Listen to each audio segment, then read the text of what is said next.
Welcome back to the Unanimous Decision Podcast. I am your host, D-Palm. You can follow me on Twitter at DPalm66. You can follow the show on Twitter at UDPod. You can, when you're talking about the show on social media, use the hashtag UDPod so I can find you. We are brought to you by the good folks over at the MTR Network. Follow them on Twitter at the MTR Network. It's a great place to get all your movie, television news, comic books, gaming, politics, and of course, now sports. Our premium service is up and running, $8 a month. Gets you tons more content. Please join today. It's a great way for you support the podcast, get more content in your ears, and to make sure that Chris ends up singing in about a month. Please listen to other shows if you need to catch reference on that one. You want to reach out to the podcast, you can email us at udpodcast@gmail.com. And the best way to reach us, no lie, the thing I guaranteed to see is leave a 5-star review in that iTunes store. I'll read it on the air. Your words will be heard. Any advice will be taken seriously because we want to make sure we're giving the best program we can. We're brought to you again by our good friends at Tweaked Audio. One-stop shop for everything you need audio-wise, over-the-ear headphones, earbuds, whatever you like, Bluetooth, the whole 9 yards. And they come with a great lifetime warranty. Make sure you put the code reviews in at checkout for 33% off. That's all the business of the day. I've got a guest today. And this is interesting because the last few weeks I've had like legitimate media guests. Like Mo and Lauren. I know Lauren for a long time, but she's a legitimate media person. Mo has been on the forefront of like 3 different like crazy, massive internet publications. And then I get episodes like this, where I don't have to intro anyone, because it's just my friend. You remember from episode 6, where we did the NBA over-unders. It is my good friend and best man at my wedding, as he keeps reminding me ominously, Mike. What up, Mike? How's it going? It's going okay. How are you doing? Not too bad. Thanks for having me back. Thanks for coming back on, man. It's always good to have you, and I think that the NBA over-unders we picked haven't all panned out, to say the least. So we'll get to that later, and we'll talk about some of the great All-Star Weekend. All right, you're here, man, so we're going to dive right into the stories of the week. The first story, I don't know why I put it first in the rundown. It's my favorite story of the week. A Louisiana high school coach at Parkway High School, David Feaster, last week, after National Signing Day, came out and said some strong words about Alabama head coach Nick Saban. He was upset, he said in the interview, about the way Nick Saban had handled a recruitment of a Parkway player in 2014. He then stated that Nick Saban was no longer welcome on his campus to recruit on his campus, and he's been relieved of his duties. Mike, this seems like a situation of keeping it real gone horribly, horribly wrong. That's exactly what it is. You know, I'm not too mad at him. I gotta give it to him trying to stand up for his player, at least ostensibly that's what it seems like, but I don't know how he thought he was going to get away with this at all. Like, that's a conversation you might have with Coach Saban. If your school's good enough that Coach Saban's a fixture and you can have that conversation, you have that conversation. Say, hey, in the future, could you please, respectfully, he'd probably do it because Saban seems like a decent enough dude. You try to blast him on ESPN? But do you think that Feaster wanted to have that conversation? I think he wanted to air it out. But, I mean, like, there were only really one option here. I mean, once you air it out, like, did you already send out the resumes, or is the next job already lined up? Because you can't go in there thinking, that'll show him. So he's still at the school. He's just done as coach. It's true. He's still employed. School officials said that the administration did not take kindly to this attention and felt that Feaster was undermining school officials and potentially hurting other Panthers athletes to be recruited by Alabama. Because don't they have 2 pretty good prospects coming out? Does it even matter? It just seems, the whole idea is just short-sighted. Yeah, remarkably so. Like, yeah, he kept his job, but if you're a teacher in Louisiana, is not as prestigious as a head football coach. That's all I'm going to say about that. Any Louisiana teachers, I did not mean to offend, but point to the lie, as the kids say. Yes. No, you're right. All right, well, that's the rule of unintended consequences. You go out there, you try to step out there, try to make a strong stance, and it hurts you. And it's happening again in our Pacific Northwest as well. Willie Taggart, new head coach of the Oregon Ducks. You might remember a couple weeks ago on this podcast, we talked about young men falling out during off-season conditioning. They were worked to the point of exhaustion. They were hospitalized with kidney damage, and they were subjected to, in the quote used in the paper, and I want to make sure I say it properly, military-type workouts. Well, Willie Taggart didn't take too kindly to that report, despite its apparent veracity, hence the kids in the hospital. He has now decided he will not speak to the Oregonians' lead Ducks beat reporter. Now, Mike, Taggart comes from a situation much smaller, much lower profile, where you could probably get away with this kind of thing of grandstanding in front of on the press that covers your team. What else you covered in Oregon? Is this when Keeping It Real goes wrong part 2? Because Look, he's we going to have a learn whole other. bunch of it lined up, man. I'm telling you. This has been one of those weeks where I send you a rundown on Wednesday, and by Friday, I'm like, well, that's all out the window. I don't know what to tell you. Yeah, no, reality is going to punch him in the face real quick. I don't think this is going to last too long, him grandstanding like that, holding out on, I don't know, main publication on the program. It's so crazy because you read the quotes directly from Taggart, and he says, when you're not fair and honest to me, that's personal. When you do something that's negative and going to be personal, that won't have shit to do with you. He's going on record cursing before he's coached one game. By the way, just so everyone knows, this did result in the strength and conditioning coach being suspended for a month without pay. This was not baseless reporting. 3 kids ended up in the hospital. This is not something he said that the reporter's characterization of the workouts as grueling was inaccurate, unfair, and directly contradicted what Taggart had told the reporter before the story was written. Does Taggart think that the role of the paper is just to be the propaganda arm of the football team? And if so, he could be president. Yeah, I was going to say, have you been paying attention this year? I didn't say Taggart's ideas were unfounded. I just said that he had their ideas. I mean, he said when you do something that's negative, it's going to be personal. I mean, put his kids in the hospital. Of course it's not. That's some pretty good evidence. Hospitalized kids, it's tough to not say that. Yeah, can't have a silver lining on that story. Like, it's this whole thing. It's so crazy because you look at the rundown of the whole event, and because this is a story that when it broke ended up putting the writer on television. And Taggart, he's quoted as saying this: the story's out there, and the next day you go on Outside the Lines, not only stabbed me, but turned the knife. He wanted his 5 or 10 minutes of fame, and he got it. Is he insinuating that he made up the allegations, maybe perhaps con these children into going to the hospital to lie on the record about the events and to get a man suspended without pay just so he could end up 5 minutes on Outside the Lines? That's a level of Machiavellian planning that I would say is beyond that of the Oregonian's lead Oregon Ducks beat writer, no offense intended. How dare that writer do his job? I don't want to tell you. Like, it's nuts to me because Taggart is now asking for a apology or correction.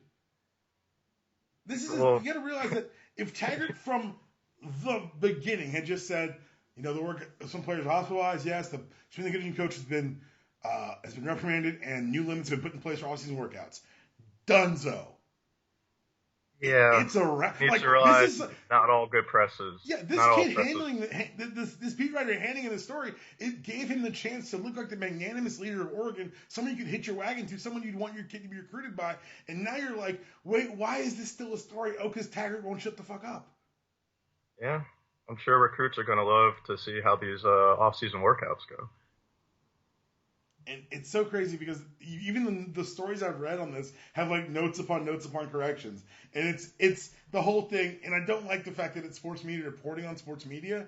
I do like the fact that it's gotten Taggart so flustered before he's coached game 1 that I'm really considering, like, is he going to be good for the program? Does he last the season? Other coaches who probably won't last the season. Look, there's some truisms in sports. Certain teams are historically going to be bad. Some are going to be good. If I told you the Browns were on pace to win the Super Bowl next year, you'd look like me like I was crazy. If I'd have told you in 2005 that there will be a stretch where Ole Miss will be bragging, not only doing it, but bragging that we're beating the Bama's and LSU's in the world in recruiting, that you'd tell me I was crazy. But that happened. Coach Freeze happened. This happened in Ole Miss. And when you disrupt the natural order of things, the NCAA comes to call. And now, the way this story has happened is hilarious to me because apparently it's an accounting of $13,000 to $15,000 in permissible gifts, not like big things, not like cars. We're talking like he stayed on the coach's couch one night that should have been charged $33. We're talking about things like that. They accumulated $15,000. One of the kids apparently decides he's taken enough. He doesn't want to go there and decides to commit to Mississippi State. Gets caught up in something there, and under the condition of immunity, turns on Ole Miss. Of course he does. It's the most Ole Miss thing that you could ever see happening. And the thing about it is, Ole Miss has already taken the steps that means that they're guilty. They're self-suspending themselves from bowls for a year, which is going to cost the school upwards of $8 million without a dime to the kids. Sorry. and now they've got 90 days to respond to the NCAA's claim of lack of institutional control. That's the big one. That's the cudgel they wield when they really want to bat you about the knees and ankles. But you've got to realize that Ole Miss's control or lack thereof is right where it should be for SEC recruiting. The problem is Ole Miss isn't one of the people that get to do it. Right. The same schools show up in the recruiting rankings every year for a reason. And the only reason that Ole Miss would ever come into the news is, one, a public disclosure of these wages, which it appears would happen. But I believe it's tied to two, they were paying beyond scale, and it upset the natural order of things. Because I tell you what, might there be booster-related activity going on at your Bamas and LSUs? I don't know. I suspect as such because I've lived in the South my entire life. However, they're doing so under a certain code of rules, or certain rules of omerta, and Ole Miss came in and broke them. Yeah, they're learning the hard way on both ends of it. And I guess they're going to try to keep Freeze until the NCAA forces their hand, but that's going to happen. I think he's the last domino to fall. I think they get close to the 90 days, they get a good temperature warning, and that's when we see Coach Hugh Freeze take that bullet for the team. I want to read an excerpt from Spencer Hall, and if you guys don't know who Spencer Hall is, he's EDSBS on Twitter. He is the best college football writer on the planet. He's the reason I podcast more than I write, because honestly, I read his writing and I get very, very sad and depressed. The link to this piece is in the show notes. Please click on it. I'm just going to read a paragraph here. The point is, if you're going to pick a cartoon punching bag for an SEC school to bag on, it would be Ole Miss. And his most cartoonish huckster ideal of a coach would look and sound a lot like Hugh Freeze. He recruited hard against the Alabamas and LSUs of the world, while simultaneously daring people to contact Ole Miss compliance about alleged recruiting violations. He won big against the best the nation had to offer, beating Bama and LSU, taking Ole Miss to 9 and 10 win seasons in 14 and 15, and immediately following it up with a dismal 5 and 7 2016. That season ended with the inexcusable, an Egg Bowl route to Old Mississippi State, and Dan Mullen chomping a cigar while bragging about beating the Rebels with a quarterback recruited from the clutches of UT Chattanooga. Like, he's right. Like, that's the Ole Miss. Hugh Freeze came in and said they were going to beat the Bamas and LSUs, and then they did it, and then they crowed about it, and then you had the kid on Tunsil on the draft last year talking about how much money he got paid, and then like it's one of those things. It's like Willie Taggart not realizing the size of his job. Yeah, don't draw too much attention to yourself when you're not doing things above board. Hey, guess what? If you're not one of the people who's supposed to be at this level, shut your mouth, enjoy the ride, and stay out of trouble. Another team that's not supposed to be at this level, Baylor, shows just how much you can actually sell of yourself in the pursuit of greatness, of alleged college football greatness. And for what? For what? For a couple $100 million more dollars that go to boosters to allegedly, so quote unquote, build new facilities that cost way less than the money you raised? We're not stupid, guys. And don't pretend we are. Hey, they upset the apple cart of the SEC. I get it. You get it. We all get it. The hammer had to come. But man, could it have come in a more hilariously Ole Missian manner than this, Mike? No, not possible. Although I feel like maybe we'll be proven wrong. But how? Like where? Like is this? I don't know. Some other more ridiculous scenario. I mean, they're just starting the investigation, right? Yeah. No, they've done the investigation. They've finished it. That's why they came with the institutional control. They've got 90 days to reply. Oh, okay. Well, yeah. Could have happened in a stranger way. Couldn't have written better. Ole Miss football is currently happening all over again. Now, Mike, you live in the district, correct? I do. You're surrounded by people who are fans of teams in the district, who are supporters of football, basketball, and I assume baseball teams in the district. I got to ask, what is the temperature like in the district for the Washington professional football team's quarterback, Kirk Cousins? Kind of seems like everybody really likes Cousins. I think there might have been a little annoyance that he wanted so much, but I don't know. They're happy to get rid of RG3, and Cousins came in and did relatively well. As someone who's entrenched in this nonsense that is the Cousins, nonsense, and who is kind of like an objective, you're a Falcons fan. Let's just throw it out there. Yeah. Yes. So you're a little bit detached. Is Cousins' biggest merit in town just not being RG3? I mean, I don't think that's really the thing anymore. Okay. Back when he was coming in, that was probably definitely a bigger thing. But now it's enough time has passed. Okay. Do you see? So there's talk about Djax as free agent. Obviously, he was left out of the Washington professional football team video this offseason, which was weird. He called it out. Do you think that it'd be? You think you could see him staying or going? Because it looks like he's had conversation with the Eagles. He's still got some talent left on them. Do you think this Washington professional football team can stand the loss of a Djax?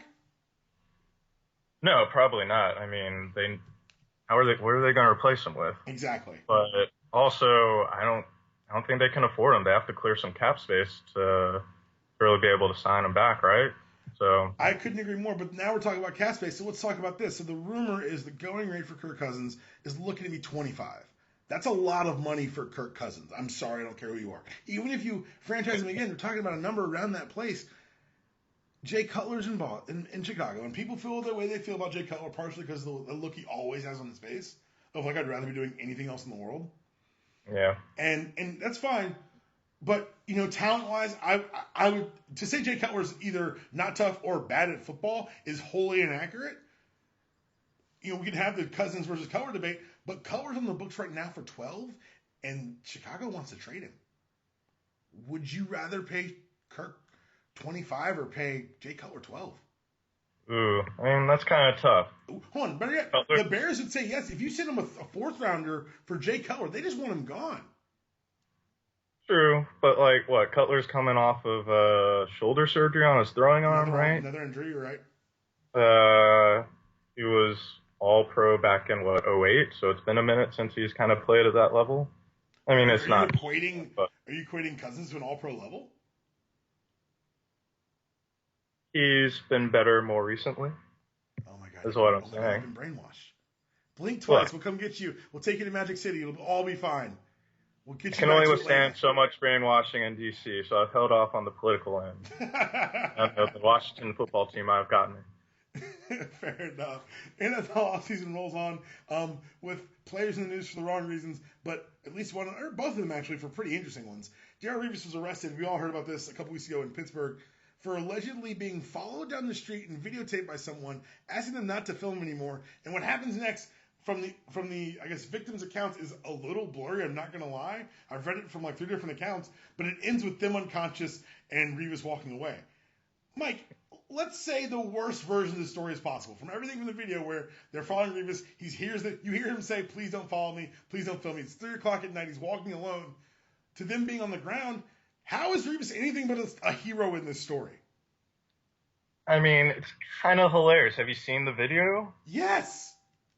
So, assume this is the worst case scenario. Not only does he not like being taped, he knocks them out. Then he picks up their camera and tapes them knocked out and told them, "It's going to knock you out. Shouldn't have done that." Look, I'm sorry. If you start following me down the street in the middle of the night and filming me, I have every right to assume you the worst about you. Yeah. 2:30 in the morning. That's something. If this is anything more than self-defense, I'll eat my hat. This is ridiculous. The very fact that there's charges being brought it blows my mind. Yeah, really? Well, okay, fine. It doesn't blow my mind. Fine. That may have been a little. I'm not surprised in the least. Okay, so how does this end? Because Reeves seems to be a pretty principled dude. Is he going to take this to court and fight it, or does he pay these guys off to go away? I don't think they really have any evidence. No account anyone's been able to say that they saw him hit anybody. I can't tell you anything he did that was illegal. And then the video isn't like they think it's his voice talking, but they don't know. So, you kind of got to fight this one. I hear you. All right, I hope he fights it because I hope he wins because this is the most benign of the two cases we're going to talk about today because former Florida safety, that I'm going to throw it in there because it's bad, in the Ravens, Matt Elam, was booked early Sunday morning in Miami for having over, I think it's 1/4 of a pound of marijuana, was charged it was pulled over for reckless driving. He was first round draft pick in 13, and he'll be a free agent on March 9th, which is not good to have happen in your free agency. Mike, I think it's fair if we just tell NFL players to not go to Miami or Vegas in the offseason. I know that's some places where it feels like they should be, but it also feels like everyone knows you're coming. And we need a new low-key, discreet place for NFL players to hang out. And not Atlanta. Atlanta's been done. Stay out of the city, please. I mean, he's a free agent. Come on, keep it together until you get a contract. Yeah, man. Look, I'm sure there's a lot of discrepancies. I'm sure there's going to be problems with this case, but it's hard for me to ride for a dude. For one, he went to Florida, and two, it's your free agency year. You didn't play. You didn't start a game last year, my dude. This is the time to try to find that next contract. Yeah, and the Ravens are already not picking you back up. Oh no, you're done in this town, kid. Yeah. Keep it together. It's simple as that. Last weekend was the NBA All-Star Game. I think you and I can collectively agree that's one of our favorite weekends of the year. Yeah, it's pretty awesome. It's a great weekend, and it's even better this year.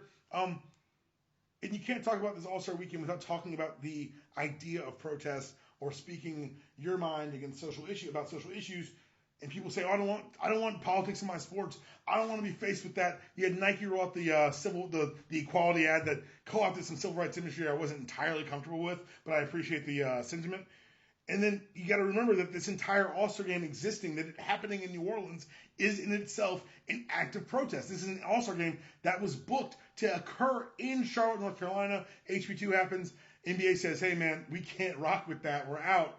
And they go do it in New Orleans, bring a bunch of money to New Orleans, bring a player to New Orleans, and end up with Anthony Davis setting a record for the All-Star Game. Mike, do you think that was this pure capitalism on NBA's part because they knew it would be good business? Or was it also kind of what we've seen from one of the more progressive leagues kind of standing where they've stood? I'm more of a cynic when it comes to corporations and their stances on social issues, so I gotta say it's a bottom line thing. Okay, for me, I'm one of those motives don't really matter. Do some good, do the right thing. I was gonna say it lines up with what I believe socially, so good. 100%. So I talked last weekend with Lauren about the weekend itself, but we talked pre-game. Did you watch the All-Star Game this year? Did you watch it all? I watched bits and pieces. Caught a little bit Friday night. Didn't watch the dunk contest. You missed shit. I'm aware. And caught a little bit of the game. Oh, you missed the chance to feel really old when you realized that Gordon Robinson's kid's in the dunk contest. That was a weird. Yeah. Oh no. I did realize that. Sucked. I felt old. Did you watch the game Sunday? Part of it. Cool. Not the whole thing. So, a lot of people were kind of banging their fists and saying this is a travesty and blah blah. It's the All-Star Game. Yeah, but you say that. Don't be a butter for me.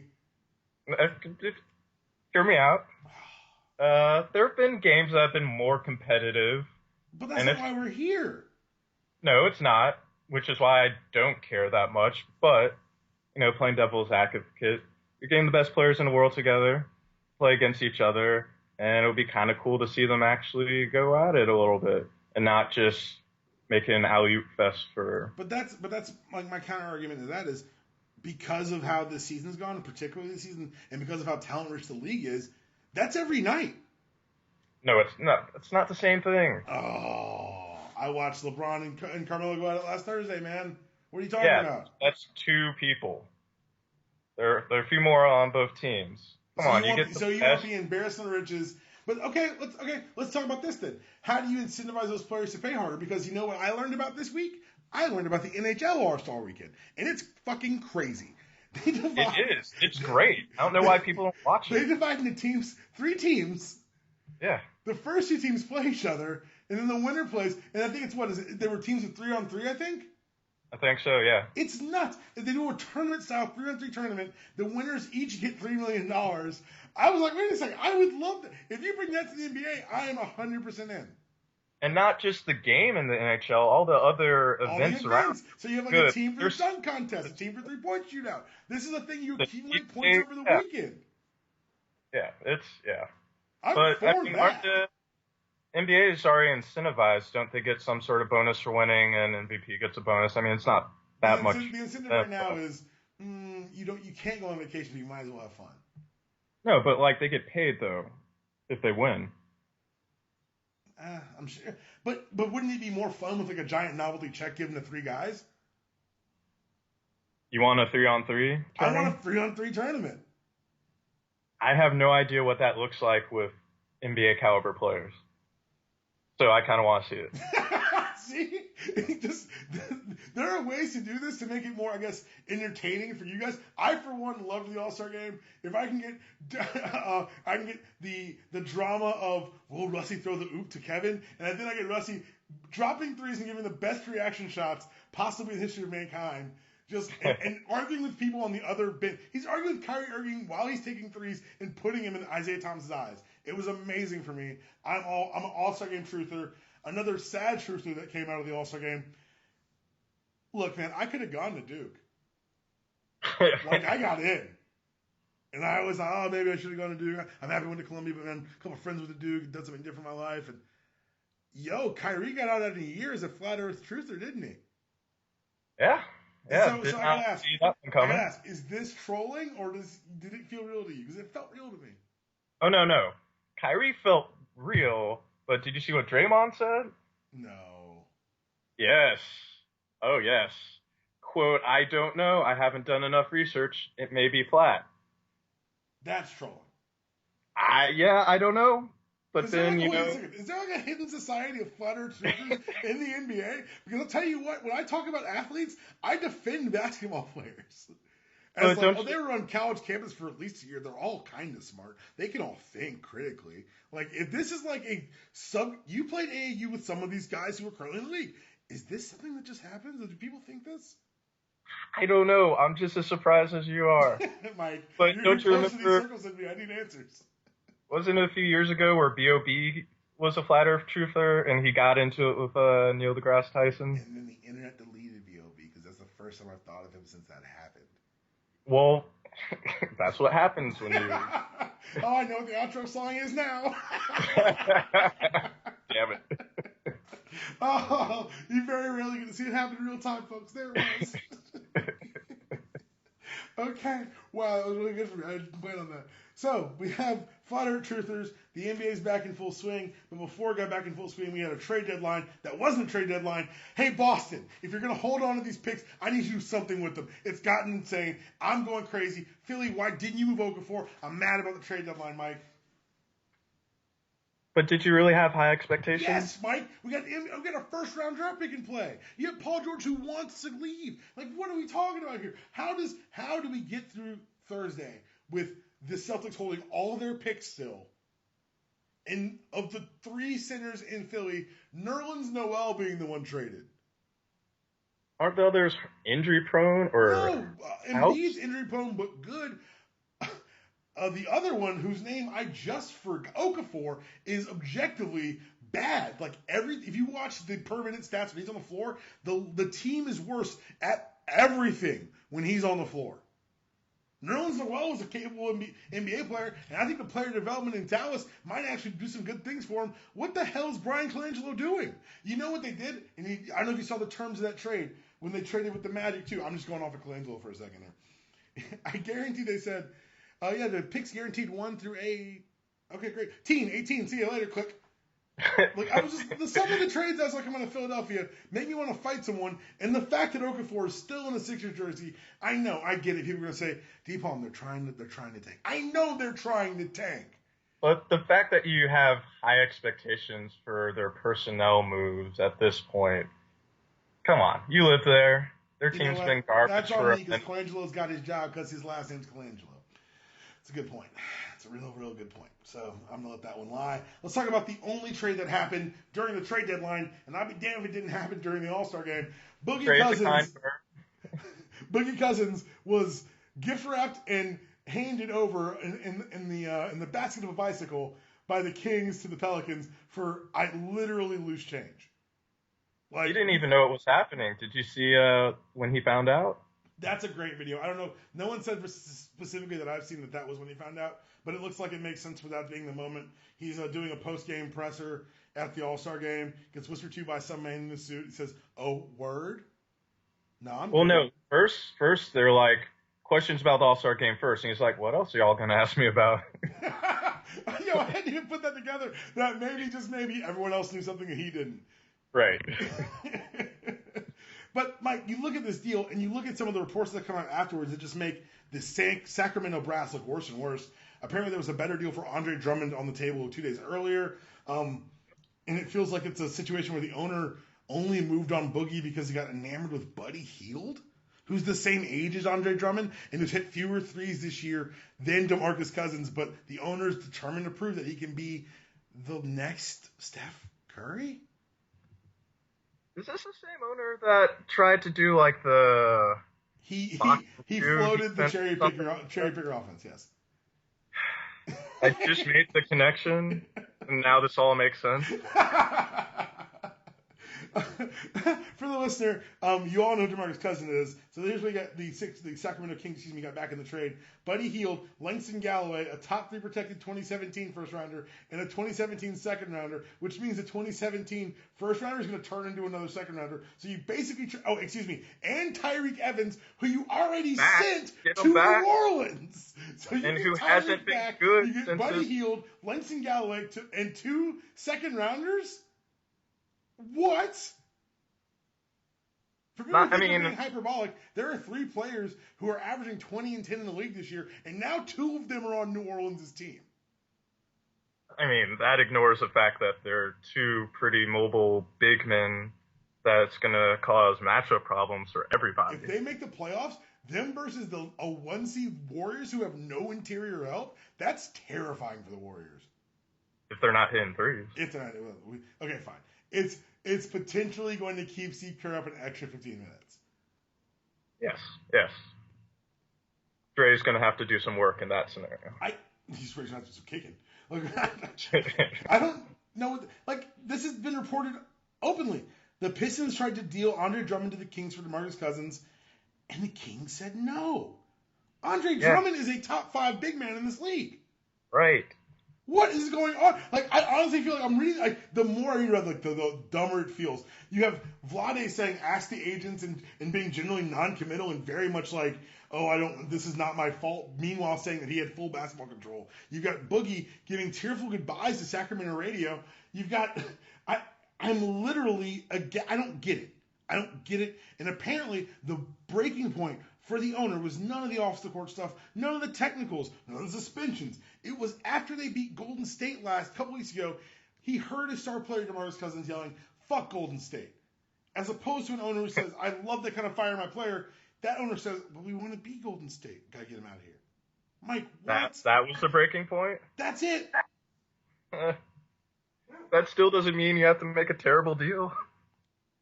The deal was facilitated by, he yelled at because he dropped 32, 12, and 9 on the Warriors. That's what you have DeMarcus Cousins for, and you gave him away for 2 second-round draft picks. The dog's mad. Thor's upset, and the door's closed. Me too, buddy. Mike, this is Grand Theft Athlete. This is ridiculous. So the fallout of this is just kind of more widespread and fun to watch. Does this have anything to do with what happened with the Lakers? Were they a little mad that they weren't even making a shot? Let's talk about the Lakers, because that's the other big news of the trade deadline. No, they didn't trade anyone. They got Lou Williams, but who cares? Yeah, but they weren't even in the market for Cousins. They should have traded anybody just about to get him. Well, apparently what happened was that's what happened. There was a phone call about Cousins. They turned down the deal without conferring with their new amorphously titled character, Magic Johnson, who'd just been announced earlier the month. And that's what happened. That's how the house got cleaned. That's how, they say you can't fire an owner? Magic Johnson said, watch this. He fired Fredo Bus. He convinced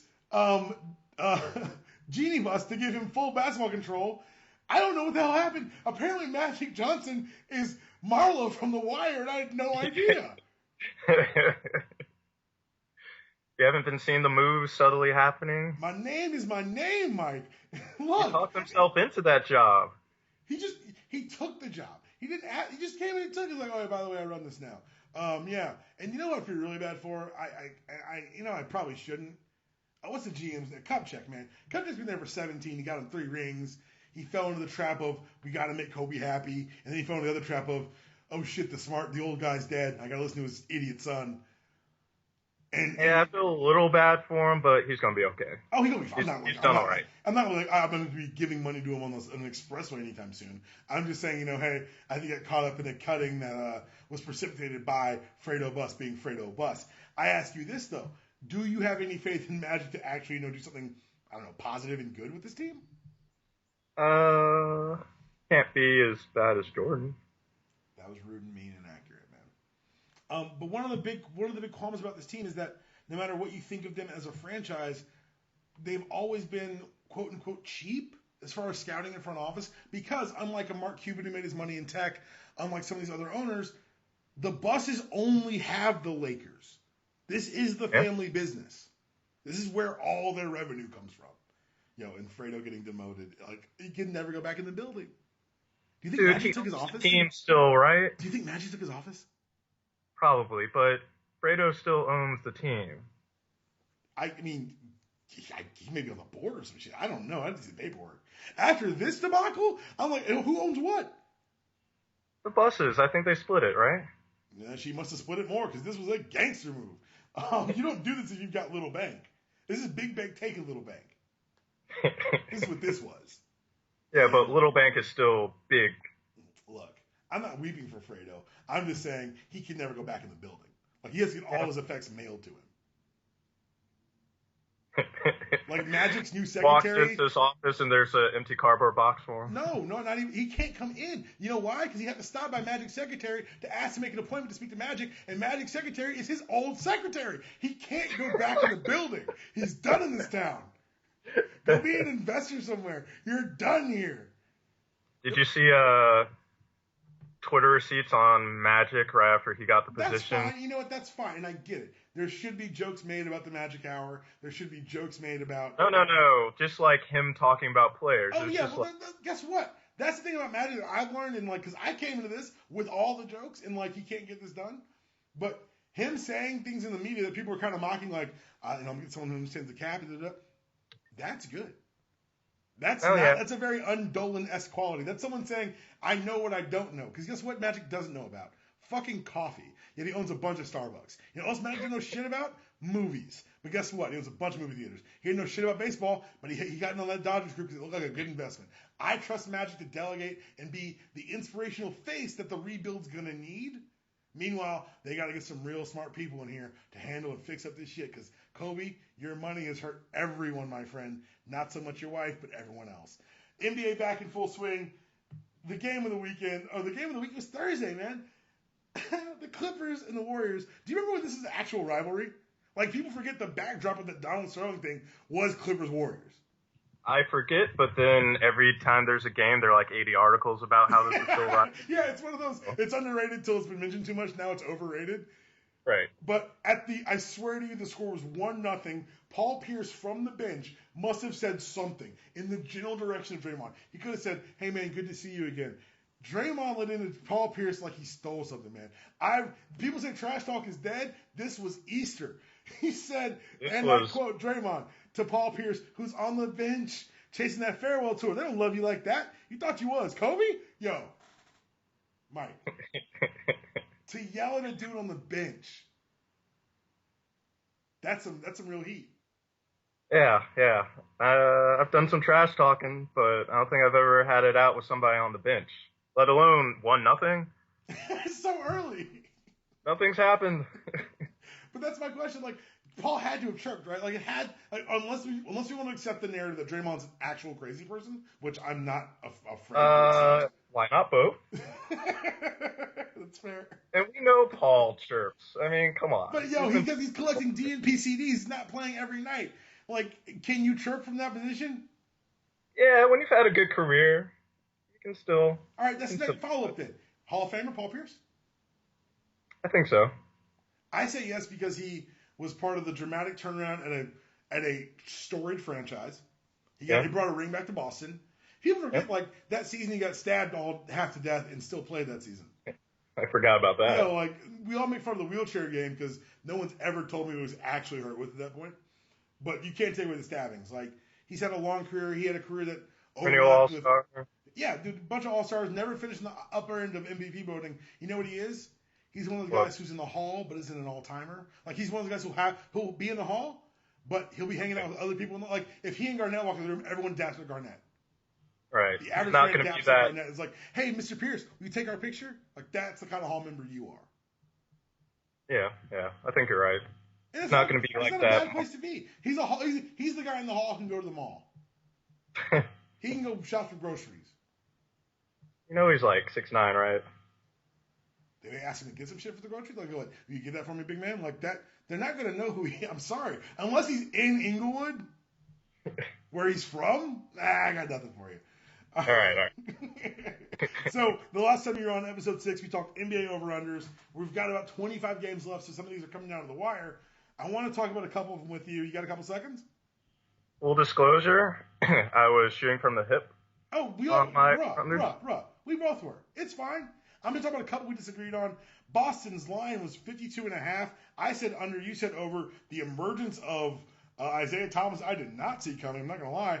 They're at 37 right now with 18 to play. Look, they set these lines here for a reason. They set these lines really well for a reason. I do want to make point one out. You and I both picked under for Brooklyn, which was set at 21. Brooklyn's at 9 wins. Really? 9. Huh. It's not very many. Kind of surprised they got there. I'm about to be let down by the Orlando Magic, who I had over. I picked over for 36.5. They're sitting at 22 because they hate me. What did I pick? You picked under. Shut up. Yeah, you're trying to gloss over that, aren't you? Anyway, a couple others we disagreed on that are turning out to be pretty interesting. Indiana.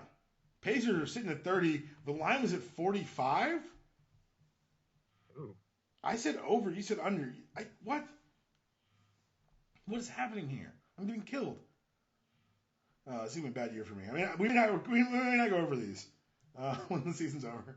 We may not cover What we these say all. for, do you have them all in front of you? Yeah. What we say for the Wizards? The Zards, the Washington basketball team, their over-under was set at 42.5. I took the over. You took the under because you like to bang on that city. 42.5. That's well within range, bro. Yeah, no, I thought they would get there. Okay, so let's talk about that for a split second because we're literally, I'm finished the topics. We're chatting now. Is Scott Brooks a good basketball coach? I don't know. Or is it just the dichotomy against Randy Whitman? Because we can just say now Randy Whitman was objectively terrible. But that gif of Randy Whitman spinning that clipboard, spinning that whiteboard is going to live. Like, that's his resume now. Like, he walks in like, Randy Whitman, where did I name from? People Google him like, oh yeah, we can't hire him. No, I can't hire Randy. Because Scott Brooks has got these guys. He's getting stuff out of Otto Porter. Bradley Beal hasn't gotten hurt yet, so it means his knee will explode after this recording. Right. Like, this is a Washington almost Bullets team that, hell, it's pretty entertaining. So are we putting this all on Scotty? Is this all his doing? I recognize some of the quotes by your point guard. I'm saying your point guard at this point. Because according to him, it's been all him. Well, John Wall's been on the record saying, I set my game and I was a better leader. What about the rest of the guys? They followed my lead. Like, I don't know. I don't know what's happened. Spoken like a true leader. I don't know what's happened, but I love it. I love that little bit of swagger, that little extra swagger that John is bringing to the table. I really appreciate this season. I don't know what it is. I appreciate it too, and he has been playing better. I mean, he wasn't ever playing poorly, but no, he stepped up. Like, this isn't a team that is going to go deep in the playoffs, but it's a team that if I can get Cleveland, Washington as a final, I'd be entertained. I don't know. I feel like their playoff runs are going to be very Hawks-like. We'll see, because I think Washington you took the 2 seed right now is the Celtics. I think Washington matches up beautifully with the Celtics. Yeah, but Isaiah. That's fine. Isaiah doesn't play no damn defense. His defense is that offense, all right? But that's fine. But guess what? You're dealing with a dude who can match you point for point in John Wall. Yeah, that's true. Like, that's the reason I think the Celtics don't match up well. You're like, the Celtics and the Cavs. I'm like, you don't want those problems. Because if you put Isaiah out there in crunch time, it's just the Kyrie show. Yeah, no. Wait, who says it's that? Isaiah Who says and a that? blender. I don't believe that. No one thinks that's a good idea for the Celtics. You can't do it. It just doesn't work. You talk about shifting every Bradley over, then guess what? You're freeing up the lane for LeBron because you can't hide him nowhere. No, yeah. I don't know. People, these Celtics pipe dreams, they feel like a year away, which is why I don't get not moving at the deadline. Because if you're saying that you're within striking distance of the Cavs, if you're saying that we're hoping that we can turn this into something, guess what? Strike right now. Get Paul George. Make them respond. Do you think that would do it? I don't think they're close to getting to. If you upgrade their three with Paul George right now, because guess what? You don't sign Al Horford in the offseason for a project. The signing of Al Horford told me you were ready to run. If you're ready to run, you got to pull the trigger with these assets. Otherwise, they're just collecting dust, and you end up like a high-rent Philly, and no one wants to be that. All right, Mel, I'm about to get out of here. I do want to get your MVP of the week. Do you have one for us? Yeah. I guess I'm gonna. So yesterday, I went to the movies and saw Get Out. Oh, nigga, no! How good is it? It's pretty good. And see it at a good time when a lot of people are in the theater. Comedies are, well, I guess it's horror, but it's funny.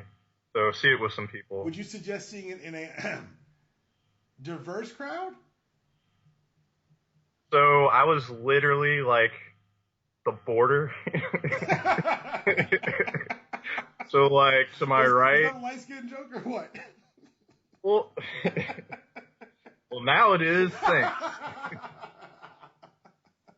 There are just some times in a theater where, everybody to my left was laughing a lot and it was awfully quiet on my right. And there are other times where everyone was just laughing. Yo, now that now that I know it's safe to see, like before when I saw the ad, I was like, nope. But now after seeing some of the reviews and the 100% Rotten Tomatoes and all the money it made, I want to go to the whitest. I want to go to like Alpharetta. Oh. I want to go to like a nice white theater and laugh and be loud. Oh man, I went out to Georgetown, so yeah. I may go to the Mall of Georgia. I may go to Buford. And then it's actually kind of well acted, because you've seen the previews. The older black woman that's like a maid. Right. Like I looked at her IMDb. She hasn't really done much, but she kind of brings it. I gotta say. That's awesome. I'm excited for it, man. Well, my MVP of the week is for a group of tigers. For those of you who haven't seen the video, that's obviously in the show notes. This group of tigers, which by the way, just we'll put a pin in this right now. The group of tigers is referred to as an ambush. Put a pin in that. Great collective now. They took out a DJI-inspired drone that was trying to catch some film of them, and it is awesome to me.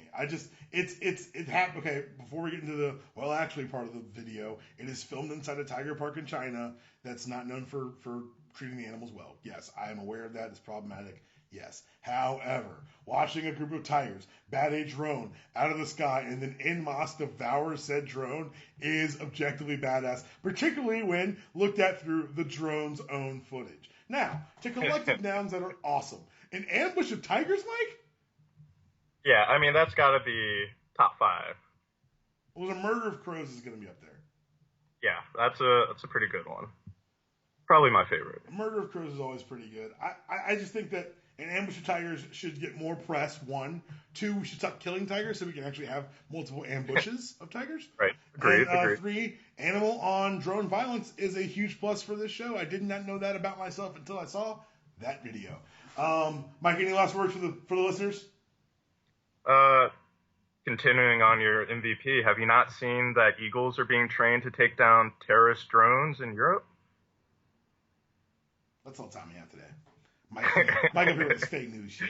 Anyway, this has been Unanimous Decision Podcast. Follow us on Twitter at UDPod. Follow me on Twitter at DPalm66. You can follow the entire MTR Network at the MTR Network. Visit our sponsors, Tweaked Audio, 33% off. Reviews at checkout, free lifetime warranty. And make sure you follow the show on iTunes. Leave a 5-star review. Once you subscribe, you won't miss any episodes, and you get your word on the air. It's a pretty good deal. That was your show. This is your outro. See you next week.